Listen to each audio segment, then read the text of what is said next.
우리 말씀 읽겠습니다. 오늘 말씀은 에레미야 29장 11에서 13절입니다. 같이 읽겠습니다. 시작. 여호와의 말씀이니라. 너희를 향한 나의 생각을 내가 아나니 평안이요 재앙이 아니니라. 너희에게 미래와 희망을 주는 것이니라. 너희가 내게 부르짖으며 내게 와서 기도하면 내가 너희들의 기도를 들을 것이요 너희가 온 마음으로 나를 구하면 나를 찾을 것이요 나를 만나리라. 아멘. 쉬운 성경으로 다시 읽어드리겠습니다. 너희를 위해 세운 나의 계획을 내가 알고 있으니 내가 너희에게 재앙이 아닌 희망이 넘치는 미래를 주려 한다. 너희가 내 이름을 부르고 내게 와서 기도하면 내가 너희의 기도를 들어주겠다. 너희가 온전한 마음으로 나를 찾고 찾으면 나를 만날 것이다. 아멘. 아멘. 이제 2026년이 2주 지났습니다. 새해에 다짐한 대로 잘 돌아가고 있습니까? 아마 쉽지가 않았을 것입니다. 그럼에도 모두 하나님을 의지해서 모두 결심한 대로 포기하지 않고 주님께서 주시는 좋은 열매를 이번 연도 맺게 되어서 그 좋은 습관이 여러분 것이 되기를 원합니다. 오늘 본문은 에레미야 선지자가 하나님의 위로를 적어서 그렇게 보낸 편지의 내용입니다. 그 편지를 받는 대상들은 바로 포로로 잡혀간 유대의 민족들이었습니다. 당시 상황을 말해보자면은 바빌론이 남유다를 쳐들어와서 포위를 그렇게 했었습니다. 그래서 그 남유다의 왕이며 신하며 고관 대작들 그리고 그 나라에 쓸모있는 모든 자들을 1만 명에 가까운 사람들을 데리고 그렇게 가버렸습니다. 이 상황은 벌써 두 번째입니다. 이전에는 자녀들을 데려갔는데 이번에는 왕을 데려가고 필요한 사람들을 싹 데려갔습니다. 기술자, 대장장이 토공들 그렇게 잡아가니 이 유다가 나라로서 기능을 제대로 할 수 있겠습니까? 그리고 그렇게 잡아간 다음에 이 바빌론이 자기들이 원하는 왕을 거기다 세웠습니다. 그러니까 허수아비, 꼭두각시 왕을 그렇게 세웠습니다. 그래서 여호야긴이라는 왕을 잡아가고 꼭두각시 왕 시드기야를 그렇게 세웠습니다. 이름도 시드기야, 자기들이 이름을 지어줬습니다. 그리고 이런 상황에서 이 에레미야는 이 잡혀간 사람들에게 편지를 쓰게 됩니다. 하나님께서 이렇게 전달하라고 했다고 그 사람들에게 전해주라고 사람을 통해서 보내주게 되었습니다. 오늘 본문 위에 4절에서 7절을 읽어드리겠습니다. 만군의 여호와 이스라엘의 하나님께서 예루살렘에서 바빌론으로 쫓아버린 모든 백성에게 이렇게 말씀하셨다. 너희는 집을 짓고 그 땅에 머물러 살아라. 과수원도 짓고 거기에서 자라는 열매를 먹어라. 결혼하여 아들, 딸을 낳고 너희 아들들도 장가가게 하고 너희 딸들도 시집가게 해서 그곳에서 아들, 딸을 낳게 하여라. 너희는 그곳에서 자녀를 많이 낳아 너희 수가 줄어들지 않게 하여라. 그리고 내가 너희를 쫓아보낸 그 성에 평안이 임하도록 기도하고 너희가 살고 있는 성을 위해 여호와께 기도하여라. 그 성이 평안해야 너희도 평안할 것이다. 뭔가 위로하는 말이고 마음을 어떻게 좀 다독이는 그런 말 같은데, 그런데 그곳은 원수의 나라입니다. 자기들을 쳐들어와서 자기 나라를 망치고 자기들을 그렇게 잡아간 그 원수의 나라. 그런데 자기들이 머물고 있는 이 도시, 그 원수의 나라의 도시를 위해서 하나님께서 기도하라고, 그리고 그곳에서 살라고, 그 나라를 내가 곧 멸망시키겠다고, 그러면은 좋겠는데, 위로가 될 텐데 거기서 정착하라는 그런 말을 하니 사람들이 좀 놀랐을 것입니다. 그리고 11절에는 이런 말씀이 있습니다. 너희를 위해 세운 나의 계획을 내가 알고 있으니 내가 너희에게 재앙이 아닌 희망이 넘치는 미래를 주려 한다. 네, 하나님께서도 그들의 마음을 아셨는지 부가 설명을 해 주십니다. 오해하지 마라. 오해하지 마. 이것은 너희에게 재앙이 아니야. 하나님께서 다 생각이 있다는 것입니다. 비록 당하고 있는 것이 재앙 같아 보이고 자기들이 포로로 그렇게 잡혀가서 누군가 구해주고 구출해줘야 되는 그런 모습인 것 같지만은 하나님의 계획 안에서 이것이 희망을 주기 위해, 미래를 주기 위해서 하는 과정이기 때문에 불안에 떨지 말고 거기에서 자기 생활을 챙기고 애도 낳고 거기에서 정착을 하듯이 자기 삶을 챙기며 살라는 것입니다. 여러분, 만약에 일제강점기 그때 어느 교회 목사님이 이런 메시지를 설교를 한다면 어떻게 들리겠습니까? 이 일본이 조선의 왕세자를 잡아갔습니다. 그때. 그리고 나라를 점령을 했습니다. 그런데 이것이 하나님의 뜻이니 저항하지 말고 그냥 받아들이고 여러분은 평안히 살면 됩니다. 그렇게 전하면은 욕을 하겠습니까? 안 하겠습니까? 그리고 이 강제로 징용을 끌려간 사람들이 있습니다. 남자들, 여자들도 끌려가고 가서 전쟁 물자를 나르게 하고 그리고 광산에 보내서 광물들을 캐게 보냈습니다. 많이 죽었습니다. 그런데도 그 징용으로 끌려간 그 도시에 편지를 보내서 거기가 너희 고향이라고 생각하고 열심히 살아. 평안히 살아. 거기서 애도 낳고 그 도시를 위해서 기도해. 그리고 지금 너희가 당한 이것은 재앙이 아니야. 이 나라의 희망과 미래를 주려는 하나님의 뜻이야. 그리고 계획이야. 그리고 너희가 기도하고 순종하면은 하나님께서 40년 뒤에 다시 구해줄 거야. 또한 일본에게 나라를 잃은 것은 조선이 무능했기 때문이고 하나님 보시기엔 너무 악했기 때문이야. 만약에 당시에 이렇게 설교를 하는 목사님과 교회가 있다면 어떤 일이 벌어집니까? 당장 독립군이 몰래 와서 그 목사님을 납치해가지 않겠습니까, 여러분? 아마 지금도 이렇게 설교를 하면 아마 난리 날 것입니다. 아무튼 이 에레미야도 그런 상황에 처하게 되었습니다. 자기 나라를 쳐들어온 이 바빌론에 대해서 저항적인 그런 내용을 싫지 않고 그곳을 정착지로 삼아서 살라고 전하니 사람들이 얼마나 반발이 심했겠습니까? 그리고 이 말씀을 더 적어 보냅니다. 오늘 본문 위에 10절을 보면은 여호와께서 이렇게 말씀하셨다. 70년 동안은 바빌로니아가 강한 나라가 될 것이다. 그 기간이 지난 뒤에 내가 너희를 찾아가 예루살렘으로 데려오겠다고 한 내 약속을 지키겠다. 70년입니다. 앞으로 70년 뒤에나 하나님께서 고향으로 돌려보내시겠다고 하십니다. 하나님의 계획은 그렇다는 것입니다.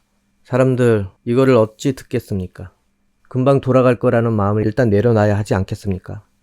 그리고 저항하지 말고 이제 여기 정착할 마음으로 그냥 살아야겠다. 아마 그런 마음도 있을 것입니다. 70년 동안 바빌론이 망할 일이 없다는 것입니다. 그러니 마음에 가지고 있던 그 의지를, 그 저항하려는 의지를 모두 내려놓고 그 다음에 바빌론이 빨리 망할 거라는 그런 기대도 다 접어야 한다는 것입니다. 그래서 마음에 있던 그 저항심을 모두 내려놓고 그냥 여기서 평안히 살아야 되겠구나. 70년이래, 70년. 망할 일이 없어. 오늘 본문 위에 8절에서 9절을 보면은 만군의 여호와 이스라엘의 하나님께서 이렇게 말씀하셨다. 너희 가운데 있는 예언자들과 점쟁이들에게 속지 마라. 그들의 꿈 이야기에도 귀 기울이지 마라.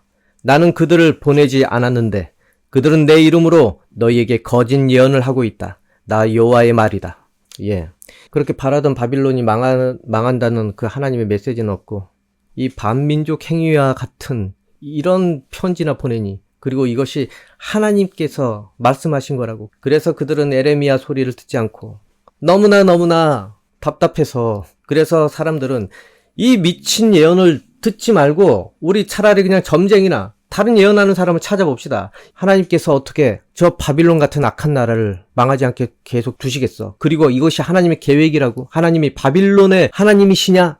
이 에레미야는 미친 예언자야. 자기가 하나님의 예언자라고 자칭해서 그냥 저러고 있는 거야. 그리고 에레미야를 가만두지 맙시다. 그래서 사람들이 에레미야 말을 잘 듣지 않고 점쟁이에게 찾아가고 또 거짓 예언자에게 그렇게 찾아가 버린 것입니다.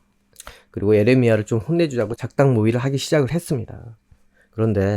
근데 여러분, 그들의 실상은 어떻습니까? 실제 그들의 처지는 그들이 주장하는 대로 그렇게 가지 않았습니다. 에레미야가 전한 대로 되었습니다. 그리고 그들이 그 거짓 예언자들과 함께 하나님께 간구했던 그런 것도 통하지가 않았습니다. 지난 설교에도 언급한 구절이 있는데 이사야 59장 1에서 2절입니다. 보아라, 여호와의 능력이 부족하여 너희를 구원하지 못하는 것이 아니다. 여호와께서 귀가 어두워서 너희 기도를 듣지 못하시는 것이 아니다. 다만 너희의 죄악이 너희와 너희 하나님을 갈라놓은 것이며 너희 죄 때문에 주께서 너희에게 등을 돌리셨고 너희 말을 들어주지 않으신 것이다. 하나님 도와주십시오. 그러면서 거짓 예언자들과 같이 막 그 예루살렘에서 그렇게 외치고 기도했을 것입니다. 아무 일도 일어나지 않았습니다. 오히려 그 사람들이 미친 선지자라고 얘기한 에레미야가 말한 대로 되었습니다. 바로 먼저 죄를 씻어야지 하나님께서 그것을 들으시고 응답을 해 주신다는 것입니다. 그 우상을 믿고 섬기는데 하나님께서 어떻게 그들의 외침에 마음이 그렇게 통하겠습니까? 그래서 하나님께서는 기도를 해도 그거에 대해서 답이 없으셨던 것입니다. 여러분, 아무리 급해도 죄는 지어서는 안 된다는 것을 우리는 깨달아야 되는 거 아니겠습니까? 정말로 아무리 이것이 최선의 방법이라고 그렇게 생각을 해도 죄를 지으면서 무엇인가 하나님께 간구해서는 안 된다는 것입니다. 이번 연초에 사람들이 뭐 합니까? 기독교인들도 점집에 가는 사람들이 많다는 그런 내용을 들은 적이 있습니다. 뭐 이전에도 있었지만은 꼭 이런 연초가 되면은 이 점집에 가서 자녀들 그 1년 운세를 보거나 아니면 남편 사업이라든지 뭐 이번 연도 고3이 되거나 뭐 수험생이 있다면은 자기 자녀들 이번 1년 운수를 그렇게 보려고 점집에 찾아가는 분도 계신다는 것입니다. 아무리 답답하고 아무리 바라는 것이 있다고요. 점집에 가거나 무당에게 가서 빌면 큰일 난다는 것입니다. 교회에서 답이 없어. 그냥 기도하래. 아이 불안해서 어떻게 뭐라도 얘기를 해줘야지. 확신을 안 주니까 어떻게 해야 될지 모르겠어. 그래서 무당에게 가서 묻습니다. 무당에게. 교회에서 답해줄 수 없는 것들 무당에게 가서 빌고 거기서 해결 방법을 이제는 준다는 것입니다. 네 아들이 대학 가려면 이렇게 해야 돼. 그리고 너희 부모님 무덤 묘 어디다 썼어? 거기다 썼지. 옮겨. 거기는 정말 흉한 곳이야. 이제는 해결 방법을 줍니다. 그리고 해석을 해줍니다. 너희 집에다가 뭐 갖다 놓으면은 너희 자녀가 이제는 대학 붙을 거야. 여러분, 교회에서 이런 말 해줍니까? 안 해줍니다. 그러니 이 사람들은 못 듣던 말을 듣고 나니 어찌 됩니까? 점쟁이에게 순종하게 됩니다. 그것을 가지고 족쇄를 채워서 끌고 다닙니다. 그렇게 되다 보면 어떻게 됩니까? 귀신을 섬기는 자에게 자기의 인생을 의존하게 됩니다. 그리고 해결 방법을 거기서 찾고 그렇게 살게 됩니다. 그러면 여러분 큰일 납니다. 물론 귀신에게 절하는 것과 뭐 사주 관상 뭐 그런 거 보는 것은 조금 다르긴 합니다.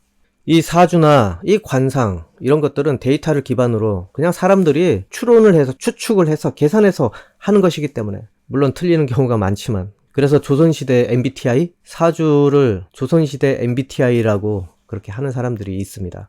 오늘날에도 MBTI 많이 보지 않습니까? 그래서 자기 성격을 한번 파악을 해보고 그리고 어떤 것을 개선을 해야 될까? 누구를 만나야 될까? 나는 T야. 나랑은 좀 어울리지 않은 것 같은데?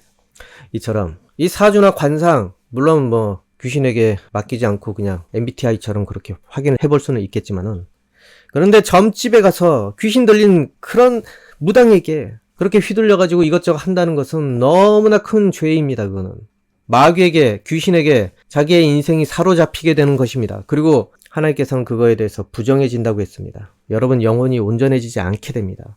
한번 순종해서 그것들 말을 듣기 시작하면은 이제 계속 이어집니다. 거기서 빠져나오기 어렵습니다. 왜냐면은 무섭기 때문에 집에 무슨 큰일이 생기고 망할까봐 무섭기 때문에 마귀의 주된 그 무기는 우리의 두려움 그것입니다. 그래서 여러분 연초에 아무리 힘들고 불편해도 무당에게 절대 찾아가지 마십시오. 그렇게 된다면은 무당에게 휘둘릴 뿐더러 하나님의 도움은 아예 못 받습니다. 여러분 하나님께서는 죄 있는 그곳에 기도해도 듣지 않는다고 했습니다. 그러다 보면은 점점 더 마귀에게 끌려다니고 그 귀신이 왕노릇하는 그런 신세가 되는 것입니다. 주인이 되는 것 아니겠습니까? 또 한 번 가면 계속 가게 되고 시키는 대로 했더니 몇 번 했더니 진짜 잘 되네. 한 번 점집에 가서 귀신에게 묻고 난 다음에는 끊지 못합니다. 몇 번 그대로 하니까 됩니다.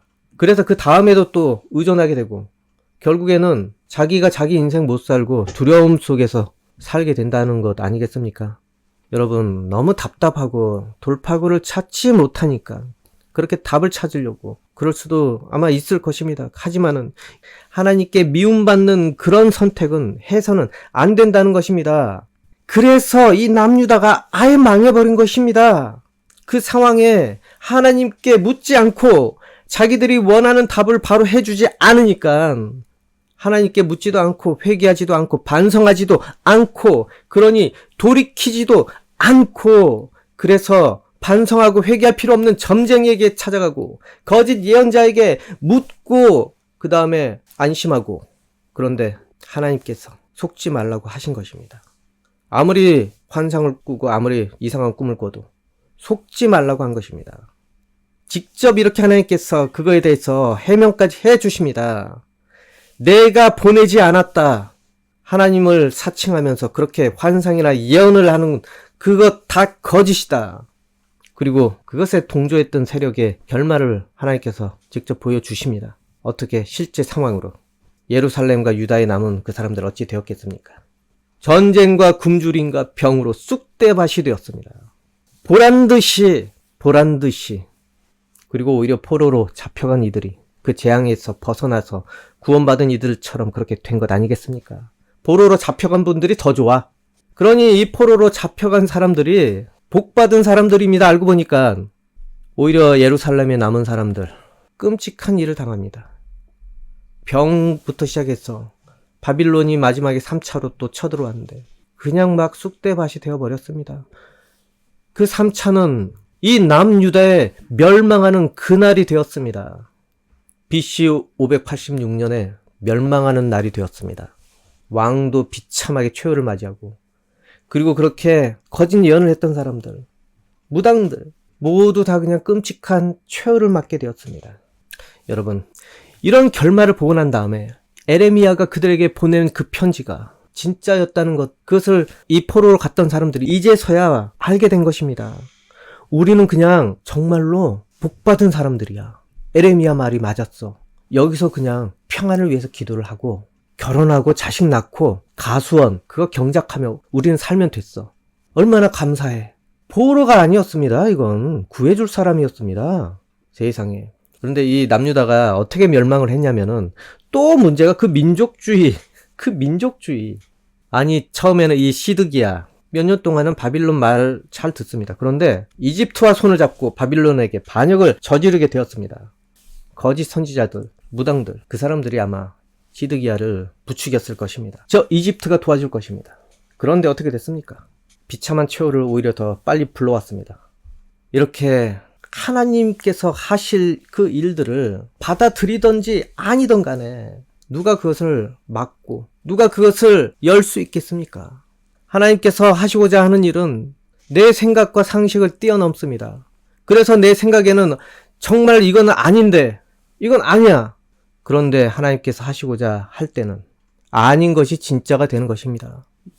이 말씀대로 그렇게 분명히 하십니다. 에레미야가 하나님께 그렇게 응답을 받아서 글로 적어서 사람들에게 보냈습니다. 그리고 바빌론이 그 예루살렘을 BC 586년에 멸망을 시켰습니다. 그리고 흩어버렸습니다. 하나님께서 한번 말씀하신 것은 진짜로 그렇게 하십니다. 그들이 회개하지 않고 계속 자기 잘났다고 자기들끼리 방법을 찾고 묻고 그리고 결단을 내린 것이 이집트와 손을 붙잡네. 하나님께서 멸망을 시켜버렸습니다. 그래, 아주 멸망을 시켜버리자. 그러니 여러분, 하나님께서 바라는 것은 자기가 받아들이든지 아니든 간에 하나님께 묻고 하나님께 미래를 의지하는 것입니다. 자기가 받아들이기 어렵고 하나님께서 응답이 없다고 생각해서 다른 걸 붙잡으면 되겠습니까? 무당한테 가서 자기의 미래를 그렇게 묻거나 그러면 되겠습니까? 자기를 하나님께 맡겨야 된다는 것입니다. 당장은 내가 듣고 싶은 것 확답을 못 받을 수 있습니다. 그런데 그 확답이 중요한 것이 아닙니다. 내가 하나님에 대한 행실이 어떤지가 더 중요합니다. 그러니까 여러분, 하나님께 의지하고 하나님을 신뢰해서 하나님께서 귀를 기울인 그런 사람들은 점쟁이보다 더 뛰어난 일들을 합니다. 여러분은 구원받은 자가 얼마나 대단한 특권을 가지고 있는지 모릅니다. 여러분 안에 성령이 얼마나 놀랍고 무서운 분이신지 모릅니다. 누구에게 무섭습니까? 그 귀신들에게. 여러분 잘 아십시오. 이 마귀는 여러분들 여러 과거들을 그것을 가지고 점쟁이를 시켜서 얘기를 하게 해줍니다. 그런데 중요한 것은 마귀는 여러분의 미래를 함부로 좌지우지하기 어렵다는 것 아니겠습니까? 특히 하나님 손에 붙잡힌 자의 미래를 좌지우지하지 못합니다. 왜냐하면 여러분의 인생은 하나님께 붙잡힌 이후부터는 백지수표와 같기 때문에 그렇습니다. 여러분이 어찌 기도하고 하나님께 어찌 대하고 사는지에 따라서 그렇게 미래가 흘러가게 되어 있습니다. 물론 질서 안에서 흘러가게 되지만 그런 여러분이 여러분보다 정말로 못한 그 귀신 들린 점쟁이에게 간다는 게 말이 됩니까? 가서 자기의 인생을 맡기고 의존하는 것이 말이 됩니까? 이 점쟁이들 귀신이 들려서 점을 칩니다. 그런데 그 귀신이 성령과 비교가 됩니까? 성령께서는 삼위의 하나님이십니다, 여러분. 감히 근처도 못 갑니다. 그 귀신들은. 그 성령이 여러분 안에 계십니다. 여러분이 걸어 다니는 자체만으로도 두려움거리가 됩니다. 하나님을 온전히 믿는 그런 사람이라면. 그래서 오죽하면은 무당들이 가서 구슬하고 점을 치는데 믿는 사람이 그냥 와버리면은 난리가 납니다. 신이 안 온다고. 그들 말에는 신이 안 온다는 게 부정타서, 부정해서 안 온다. 이 예수 믿는 사람들 오면은 아주 부정타. 재수가 없어. 그런데 두려워서 안 오는 것입니다. 무서워서 못 오는 것입니다. 우리 때문에, 우리 안에 계시는 성령 때문에, 성령이 삼위의 하나님이시기 때문에 여러분, 하나님 뜻과 계획에 맞춰서 그렇게 허락된 그 운명들은 해석이 다시 됩니다. 이전에는 하나님을 믿기 전에는 여러분 사주나 관상 아니면은 귀신들에 의해서 여러분 인생들은 거기에 사로잡혀 흘러갈 수밖에 없었습니다. 아닐 수도 있고 무엇인가 사로잡혀서 여러분 운명의 수레바퀴는 돌아가고 있었습니다. 그런데 하나님께 붙잡히고 난 다음에는, 하나님을 믿고 난 다음에는 이제는 여러분의 인생과 여러분의 운명은 재해석이 되기 시작을 합니다. 과거에는 내가 청소부나 하는 그런 불행한 운명이라고 비관할 수도 있었지만은 하나님께 붙잡히고 난 다음에는 이제는 달라집니다. 내가 청소부를 하더라도 명품 청소부가 되는 것이고, 내가 알바를 하더라도 명품 알바가 되는 것이고, 노점상을 하더라도 명품 노점상이 되고, 그리고 노동자가 되더라도 명품 노동자가 되는 것입니다. 그리고 의사가 되면 더 좋겠지만 의사가 돼도 명품 의사가 되고, 그리고 회장이 돼도 명품 회장, 대통령이 돼도 명품 대통령, 그리고 명품 국회의원, 그리고 죄를 지어서 감옥에 가 있다고 하더라도 명품 수감자가 되는 것입니다. 예수님을 믿고 회개를 하고 난 다음에는 자기의 인생이 이렇게 재해석이 됩니다. 무엇을 하든지 간에 이것이 인생의 복이 되게 만들고 이것을 통해 하나님의 일을 하게 되는 그런 자가 되는 것입니다. 여러분, 이 포로로 잡혀간 이 유다의 백성들, 죄인의 처지입니다. 포로로 잡혀간 그 사람들은 그 나라 국민 대우를 받지 않습니다. 바빌론의 국민 대우를 받지 않습니다. 포로 생활을 하는 죄인들입니다. 잡혀온 사람들입니다. 그리고 하나님께도 죄인입니다. 하나님 말을 듣지 않아서 지금 심판을 당하고 있는 그런 상황이기 때문에. 그런데 여러분, 이 하나님의 징계로 인해서 고달퍼야 되고 죄값을 치러야 되는 그런 인생들이었지만, 왕도 그렇고 지도층도 그렇고 다 불순종해서 그렇게 잡혀가 고초를 당해야 할 그 처지였지만은, 그럼에도 하나님께서는 오늘 본문 13절에서 14절을 다시 읽겠습니다. 너희가 온전한 마음으로 나를 찾으면 나를 만날 것이다. 내가 너희를 만나주겠다. 나 여호와의 말이다. 그리고 내가 너희를 포로 상태에서 풀어주겠다. 너희를 쫓아보낸 세상의 모든 나라에서 너희를 모아 다시 이곳으로 데려오겠다. 나 여호와의 말이다. 이렇게 하나님께서 하나님을 찾는 그러한 이들에게 비록 지금 신분은 비참할지라도, 그렇다고 해도 하나님께서는 비참함을 평온으로 변화시켜 주신다는 것입니다. 그리고 결국에는 그 신분을 바꿔 주신다는 것 아니겠습니까? 여러분 삶이 어떻습니까? 쉽지 않을 것입니다. 이번 연도 어찌 될까? 이렇게 살다가 내 인생은 어디로 흘러가는 것이 될까? 불안할 때도 있을 것이고, 또한 확신이 필요할 때도 있을 것입니다. 그런데도 하나님께 아뢰고 있습니까? 하나님께 물어보고 있습니까? 아니면 물어보지도 않고 그냥 살고 있지는 않습니까? 여러분, 온 마음으로 하나님을 찾으면 만나 주신다고 했습니다. 사람 사이에도 몇 번 친해야지 밥도 먹고 사우나도 가고 그래야지 부탁을 들어주고 서로 돕지 않겠습니까? 이처럼 여러분, 하나님을 만나야 합니다. 그래야지 하나님께 부탁을 하고 하나님 도와주십시오. 그래, 그렇게 할 수 있지 않겠습니까? 하나님을 만나서 하나님과 친해야 되는 것입니다. 그리고 하나님께서 바라시는 그 조건을 맞춰야 되는 것 아니겠습니까? 그 조건이 뭡니까? 하나님을 만나려는 의지를 보이면 되는 것입니다. 그러면은 만나 주십니다, 여러분. 여러분 죄가 먼저 떠나가게 하기 위해서 성령께서 예수님을 믿을 수 있는 길을 열어주십니다. 여러분을 회개를 시킵니다.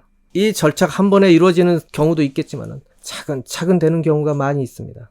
그리고 난 다음에 여러분이 예수 그리스도 이름으로 그 피로 죄가 씻겨진 다음에는 이제는 여러분은 하나님을 만난 상태가 되게 됩니다. 성령께서 여러분 안에 오셨기 때문에, 그래서 성령께서 여러분 안에 동작을 시켜서 예수는 내 주님이라고 시인하게 만드시기 때문에 그 절차가 진행된 다음에 여러분이 기도할 때 여러분 인생이 변하게 됩니다. 여러분에게 미래를 얘기해 줄 필요가 없습니다. 왜? 여러분이 계획하고 실행을 해야 될 그런 존재이기 때문에. 왜 묻습니까? 자기가 자기 미래의 주관자가 되는데, 하나님께서 그런 권한을 여러분에게 주셨는데. 그러니 여러분, 옛적에 자신을 버리십시오. 하나님께서는 함께 여러분이 하나님 일을 하기 원합니다. 그래서 예수님께서도 기도하게 하신 것입니다. 기도하면은 예수님께서 이루시겠다고. 오늘 본문의 13절에 너희가 온전한 마음으로 나를 찾고라고 그렇게 되어 있습니다. 온 마음으로 먼저 하나님을 찾으십시오. 그러면 하나님께서 여러분을 만나 주십니다. 그러니 여러분, 이번 연도 자기 미래가 궁금해서 점집 찾아가서 하나님께 더 미운 털 박히지 말고 하나님께 묻고 또 하나님께 간구하십시오. 그러면 하나님께서 판단을 하십니다.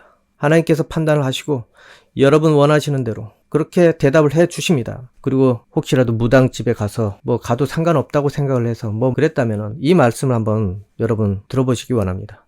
레위기 19장 31절. 무당이나 점쟁이를 찾아가지 마라. 그런 사람을 찾아가면 너희는 부정해질 것이다. 나는 너희 하나님 여호와이다. 네, 성경에 분명히 이렇게 말씀을 해 주셨습니다. 그들을 찾아가면은 여러분은 분명히 부정해집니다. 여러분이 그들을 찾아간 이후부터는 하나님께서 안 만나줍니다. 거기 가서 물어봐. 그 집 가서 살아. 그 집 가서 살아. 그 집 가서 밥 달라고 하고, 거기 가서 예배해. 천국도 거기서 보내달라고 하고, 지옥까지. 천국이 어찌 됩니까? 이처럼 여러분, 하나님께서 미워하시기 시작을 합니다. 무당에게 찾아가고 조상에게 절하고, 그러면은 하나님께서 그들에게 자기의 인생을 맡기면은 하나님께서 미워하시기 시작을 하십니다.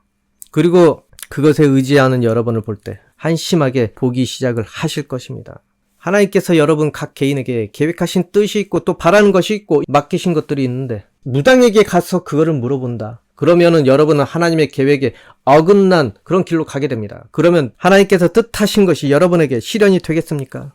하나님께서 여러분을 부자로 만들어서 뭔가 쓸 일이 있어서, 그래서 여러분에게 여러 가지 시련을 주고 여러 가지 극복할 것을 주셨는데, 그래서 부자가 돼서 하나님께서 쓰시려고 했는데 무당에게 가서 뭔가 확신을 얻고 싶어서 묻는다면은 어떻게 됩니까? 무당은 부자 될 거야, 걱정하지 마.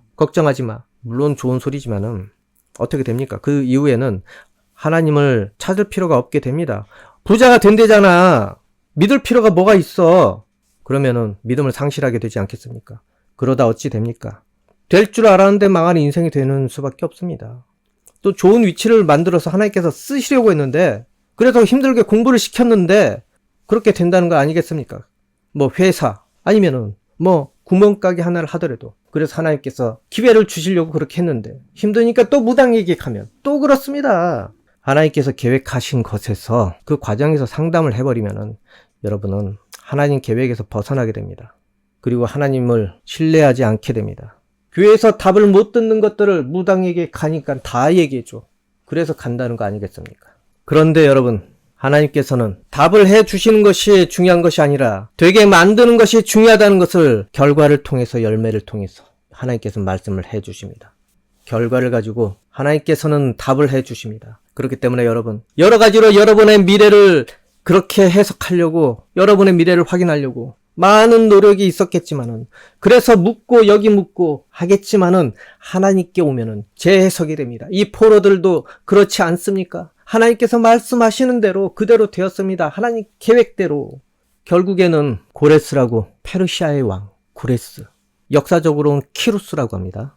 페르시아의 왕 고레스가 바빌론을 물리치고 하나님께서 계획하신 대로 유다 백성들을 해방시켜 주었습니다. 이 포로 생활을 하는데 자기 터전을 거기서 평안하게 잘 가꾸면서 하나님께서 직접 싸울 필요도 없게 해주셨습니다. 그 강대국, 그 페르시아 키루스를 일으켜서 걔네들이 직접 다 싸웠습니다.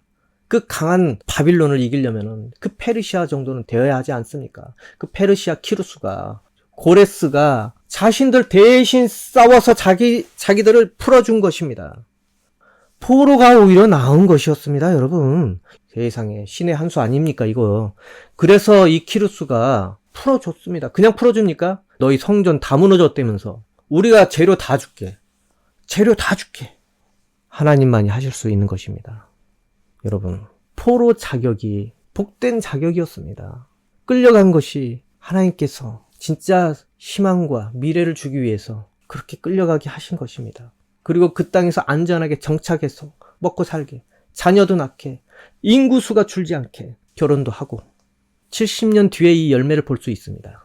하나님께서 어떻게 일하실지, 너희가 애 낳고 불려가지고 너희가 무장투쟁을 해가지고 뭐 그렇게 할 수도 있습니다. 하나님의 능력을 우리에게 임하게 하셔서 그런데 너희 그냥 평온해. 그게 제일 좋은 거야. 평온해.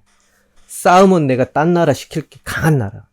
역사적으로 그래서 이 키루스라는 사람이 페르시아가 엄청나게 그냥 세계를 지배하기 시작했습니다. 영화도 나오지 않습니까? 300이라고. 아무튼 여러분, 지금 무엇이 되었든지 간에 하나님을 만나면 재해석이 됩니다. 여러분이 비관하면서 나는 이거밖에 안 돼? 그게 지금 제일 합당한 것일 수도 있고 제일 복일 수도 있습니다. 그리고 그것을 통해서 여러분이 하나님을 잘 믿을 때 그것을 통해서 고마움과 감사가 오게 됩니다. 하나님을 위해서 그것을 통해서 많은 일들을 할 수가 있습니다. 그렇기 때문에 여러분, 하나님을 믿는지 안 믿는지 그것이 중요한 것 아니겠습니까? 꼭 기억을 하십시오. 여러분은 하나님을 믿고 그리고 따르고 살면은 여러분은 새로운 미래를 여러분 쓰기 시작을 하게 될 것입니다. 그렇기 때문에 하나님을 믿고 있으면은 여러분이 세리였든 어부였든 간에 그리고 또한 죄수였던 간에 하나님께서 쓰시려고 부르시면은 그분이 여러분의 인생을 책임지게 됩니다. 그분이 여러분을 고귀한 부자가 되게 하시고 고귀한 학자가 되게 하시고 고귀한 서민이 되게 하시고 고귀한 남편과 아내, 학생이나 알바라 할지라도 여러분의 미래를 책임지게 됩니다. 여러분, 하나님께 답을 찾으십시오. 하나님을 온 마음으로 찾으십시오. 찾아보지도 않고 하나님을 함부로 판단하지 마십시오. 하나님께서는 여러분에게 백지의 수표를 주셨습니다. 뭘 쓰고 싶냐? 뭐가 되고 싶냐? 그대로 써라. 그대로 써라. 그러면 여러분의 용기와 여러분의 의지에 맞게 하나님께서는 열매를 보여주실 것입니다. 무엇을 하든지 간에. 그러니 무엇을 하든지 간에 하나님과 함께 고민을 하시고 답을 찾으려고 다른 곳으로 가지 마십시오. 답은 여러분이 쓰게 될 것입니다. 미래에 무엇이 될까? 답은 여러분이 써야 되는 것입니다. 하나님께서 기뻐하시는 열매를 여러분에게 적게 하셨는데 여러분이 해야 할 일을 왜 점쟁이에게 묻습니까? 하나님께서는 괴로움 중에도 기쁨으로 변하게 하시는 능력이 있습니다. 그리고 미래에 대한 소망까지 여러분과 함께 만드십니다. 비록 괴롭겠지만 헛된 것을 쫓아서 미래를 확신하지 마십시오. 그렇게 이번 연도 또 그렇게 시작을 하고 내년도 또 그렇게 시작을 하고 죽을 때까지 묻겠습니까? 하나님께서는 여러분이 여러분의 미래를 쓰기를 원하십니다. 하나님께서는 여러분에게 이미 권한을 주셨습니다. 하나님과 함께 무엇인가 이뤄낼 그런 권한을 주셨습니다. 예수님 이름으로 기도하십시오.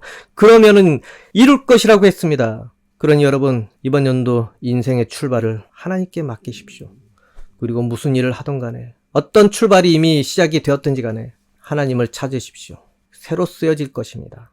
하나님께서 여러분 처지를 모두 아시기 때문에 피할 길을 만들어주시고 또 기회를 만들어주시고 그리고 여러분이 바라는 대로 하나님께서는 그렇게 되도록 최선을 다해 주실 것입니다. 그러니 여러분, 하나님을 믿고 이번 연도를 함께 하나님과 써내려가는 그런 한 해가 되도록 하나님을 만나기를 원합니다. 기도하겠습니다. 아버지 하나님, 우리는 인생을 살아가면서 내 미래는 어디로 흘러갈까? 그래서 많은 답을 찾아봅니다. 때로는 뉴스를 보기도 하고 그래서 요즘에 각광받는 비전이 있는 것이 무엇인지 거기서 답을 찾고 또한 점쟁이에게 찾아가서 무당에게 찾아가서 돈을 주면서 점을 치는 경우도 많이 있습니다.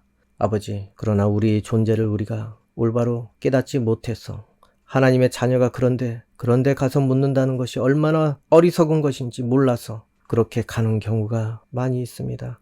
모두 자기의 인생이 하나님께 달렸다는 것을 알고 하나님께 간구하고 기도하고 하나님을 찾아서 진정으로 자기에게 부여된 하나님께서 부여해 주신 그러한 권리를 행사하기 원합니다. 아버지, 2026년 하나님을 믿는 모든 사람들에게 놀라운 능력이 있기 원합니다. 자기의 인생을 써내려갈 수 있는 그런 연필을 아버지 허락하여 주시옵고 용기를 허락하여 주시옵고 자기가 바라는 대로 쓸 수 있는 지혜와 지식을 허락하여 주옵소서.